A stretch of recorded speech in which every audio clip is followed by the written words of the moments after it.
Hey guys, sitting down here. This is going to be my chapter review to My Hero Academia 214 or Boku no Hero Academia 214, our Battle Royale.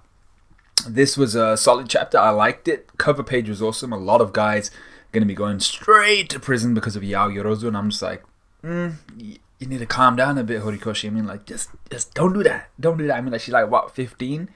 Maybe? I don't know how old she is, but like, please don't. Just don't do that. It's not worth it. A lot of people going to prison for that. So the first scene, which I'll call the teachers meeting, in this first scene we get Aizawa telling Vlad and All Might that he's going to let the test continue and that they should let the test continue, as Deku's quirk has stopped kind of going apeshit and the participants still seem to have a will to continue fighting. And to be fair, as kind of health and safety less as this seems, I understand Aizawa's choice. The immediate threat seems to have been averted, and they're in a much better position to now stop the kids if something did go wrong again. So if Deku's quirk did go apeshit again and black shit was flying out all over the place all over again, they're situated in a very, very strategically, what's the word I'm looking for? Good? That's not the word I'm looking for. Strategically, I'll just say a good location to help out if anything does go wrong again. So that's all that was. And then we have the next scene, which is kind of Deku and Ochako's plan. So we go to Deku, Ochako, Shinso. And Shinso yanks on his rope and overpowers Deku, something which surprises Uraraka or Ochako. Something that would shock me for like half a second until I saw the next panel. Because Deku explains he's not actually using one for all for fear of it going berserk again. And I was like, really? That's kind of contradictory to the advice you were just given. You know, you were just told to like control your heart, control your emotions. So calm down, think clearly, and use the quirk. And now he's just like, nah, I'm not going to use the quirk, I'm afraid. So that kind of, I was like, I understand Deku's a kid, so I'll let him slide. I'll let that slide. But the whole point was, don't fear your quirk, embrace it, adapt to it, and be better as a result of it. Just think clearly. So he also tells Ochako that with Shinso here in plain sight, this is their best opportunity to topple their most problematic enemy. As kind of, Shinso being that guy who, like, if they lose sight of him, they're screwed. He'll just call out random locations, someone will respond, game over. So he refuses to retreat in this situation, and he then asks a favor of Ochako. And once again, I feel this was a good decision by Deku. Tactically, they could have run away, but not only would they be getting struck whilst running, they'd lose sight of Shinso and be subject to his quirk, like I said, which would be more dangerous than trying to take them on quirkless or take him on quirkless. So a good split-second decision by Deku, I think. The third scene was Mineta and Mina versus the other 3B team. So I feel like this was the most unlikely tag team combo of the entire manga. We have Mineta and Mina fighting against, like I said, the rest of B team, and they outnumbered is 3-2. And whilst Mina fires off some acid shots, she leaves herself open to Nirengeki's, or it depends what you call him, Shoda's twin impact. And this is where Mineta shines. I thought he used his quirk incredibly well here, and it's like little flashes of genius that Mineta shows, which is like, you know what, his quirk and how he utilizes it may not be so useless as I'd initially thought. And I feel like a lot of people will agree with me in saying that Mineta might actually be incredibly powerful once he learns. Like, he won't be like on the level of like Bakugo or Deku or someone like that, or maybe not even Todoroki, Shota, but he can utilize it. He can be very useful if he needs to be, and that's what I'm liking about Mineta. Like, he's kind of uses like this comedic character, but his quirk is actually quite useful. So he uses the kind of grapes that he pulls off his head, the pop-offs, let's say, and he dispersed them randomly to help him quickly travel across the floor, and he protects Mina with a shield made of his bouncy balls. Now, the whole idea of these bouncy balls is they stick to anything and they attract to anything other than Mineta. They actively repel him, so it doesn't stick to him at all. They'll just slide off of him. So I loved how Mineta used his quirk here. He used Twin Impact, which is Shoda's quirk, to his advantage, allowing himself to be propelled straight into Mina's chest. What a lewd guy. But also, this is part 2 of people going to prison. Horikoshi, stop. Please stop. So it's like, just don't do it, man.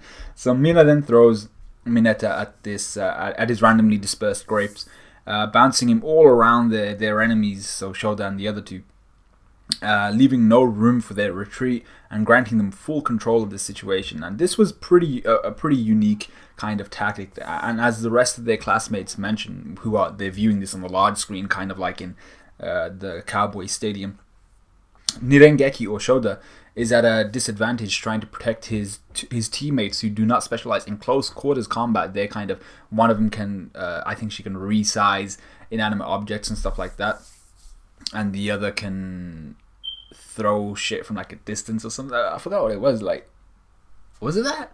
It's something like that. So yeah, it's something like she can home devices on people, some shit like that. I forgot what it was.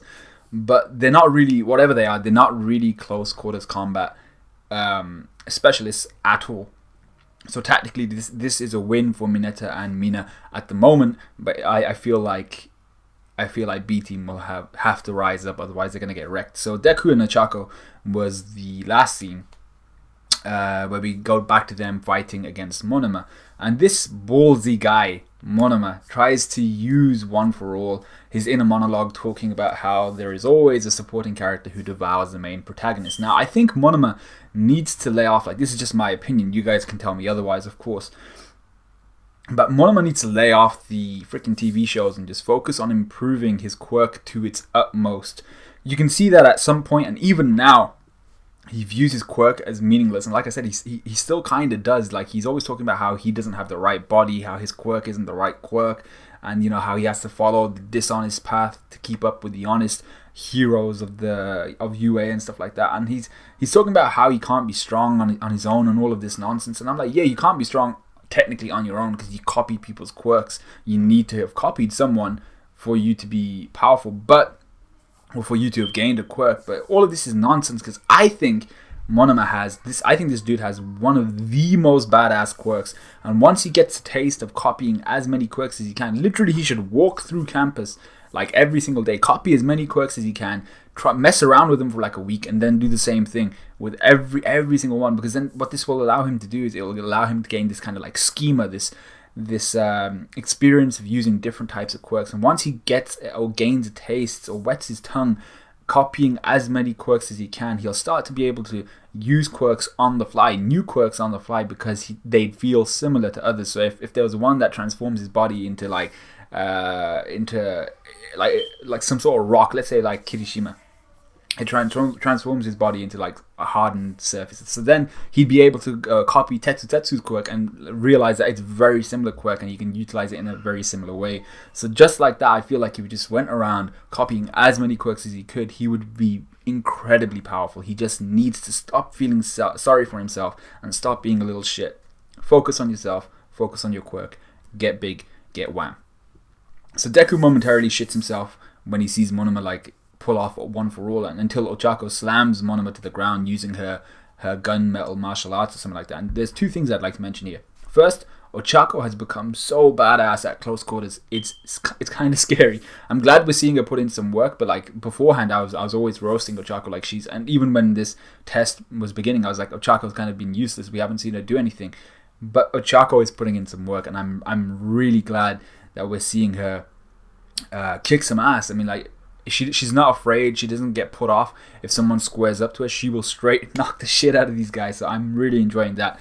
Secondly, it seems as though Monoma copied One for All, but he could not copy the stockpile of power within the quirk, and that's because that level of power is not inherent to the quirk One for All. So even though he copied One for All, he couldn't steal essentially what's been built up within the quirk, which is the stockpile of power. So Monoma got One for All level 0, whereas like Deku's at like One for All level 9 or something. So Deku then flies up to Shinso, taking him by surprise due to Ochako's quirk, making him weightless. So while Shinso and Deku kind of stare down, we get this small flashback of Shinso's, I think, asking whether he'd really be able to learn the bandage techniques that Aizawa uses when it took Aizawa 5 years. And this is while he's training with Aizawa. And Aizawa tells him that he had to teach himself how to use these techniques. So being taught, i.e. in Shinso's case, it will take a lot less time, hopefully. Also, he makes Shinso aware of the fact that for their specific quirks, which don't really affect strength, no speed, no stamina, nothing really physical. They have to learn this type of stuff. So these weird martial arts, these different types of like restraining techniques and stuff like that, in order to survive in their jobs as heroes. Otherwise, they will wind up dead, which is something Aizawa is very familiar with.